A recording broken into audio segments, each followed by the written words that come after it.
माँ बाप बच्चे के बहुत अच्छे काउंसलर हो सकते हैं। जैसे कि एक बार की बात है कि आइंस्टीन बहुत छोटी उम्र में थे, तब उनके जो टीचर थे उन्होंने आइंस्टीन को एक चिट्ठी लिख कर दी और बोला कि ये आप अपनी माँ को दे दीजिए जाकर।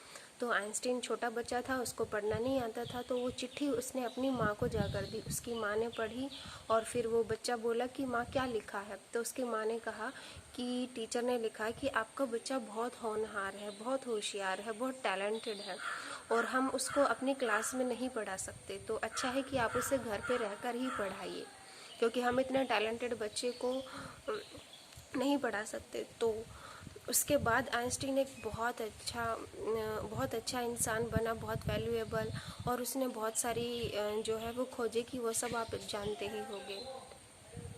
तो फिर क्या हुआ कि उसकी माँ का देहांत हो गया। तो फिर आइंस्टीन ने वो जो चिट्ठी थी उसकी माँ ने वो बहुत अच्छे से संभाल कर रख रखी थी।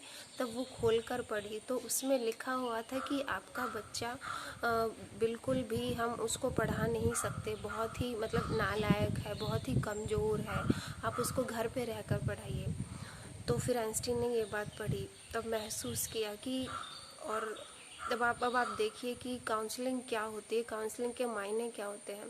काउंसलिंग का अर्थ ये नहीं होता कि आप बच्चे को पर कोई बोझ डाले, कोई ऐसे विचार अपने लाद दे कि बच्चा अपने गुड डिसीज़न या अच्छे डिसीज़न ले ही ना पाए, अपनी सेल्फ रिस्पेक्ट ही खो दे।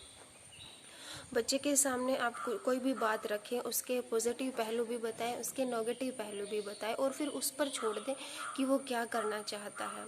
तो ऐसे बच्चे की सेल्फ रिस्पेक्ट डेवलप होगी और एक कम्युनिकेशन जो होती है पेरेंट्स के बीच में वो भावों के थ्रू होनी चाहिए, ना कि एक गुरु की तरह, ना कि एक मास्टर की तरह, ना कि एक पेरेंट्स की तरह। अगर आप दोस्त की तरह बच्चे की भावनाओं को ध्यान में रखकर उसको समझाएंगे तो वो बच्चा ज़्यादा अच्छा ग्रो करेगा।